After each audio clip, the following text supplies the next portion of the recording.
గార్డెన్లో ఉన్న మొక్కలన్నీ హెల్తీగా పెరగడానికి, ఈల్డ్ మంచిగా రావడానికి ఎట్లాంటి మాన్యూర్స్ అందిస్తున్నారు? సాధారణంగా అయితే మనము కౌ మాన్యూరు, తర్వాత మేకల ఎరువు, వర్మీ కంపోస్ట్ అప్పుడప్పుడు, అంటే ఇవన్నీ కూడా మనకు అవైలబుల్గా దొరుకుతూ ఉంటాయి కాబట్టి నేను ఇలాంటివే వాడతాను. నెలకు ఒక్కసారి వచ్చేసి నేను కాస్త గుప్పెడు ఒక్కొక్క మొక్కకి ఇవ్వడం జరుగుతుంది. ఏదైనా సరే, ఏ దానికైనా సరే కాస్త వేపపిండి కలిపి ఇవ్వడం జరుగుతుంది.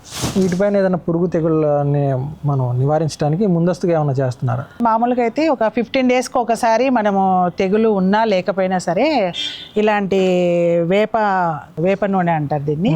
సో ఇలాంటి వాటిని మనం లీటర్లో ఒక 5 ml కలిపి మనము దీన్ని స్ప్రే చేయడం జరుగుతుంది. 15 డేస్కి ఒకసారి అది, ఒకసారి వచ్చేసి కౌ యూరిన్, గోమూత్రం వాడతాము. తర్వాత వేస్ట్ డీకంపోజరు, ఇలాంటి మనము లిక్విడ్స్ వచ్చేసి స్ప్రే చేసుకోవచ్చు. ఇవే కాకుండా మనము దశపర్ణి కషాయం అని దాదాపు 20 రకాల ఆకులు కలిపి మనము దీన్ని కూడా స్ప్రే చేస్తే బాగా కంట్రోల్ అనేది జరుగుతుంది.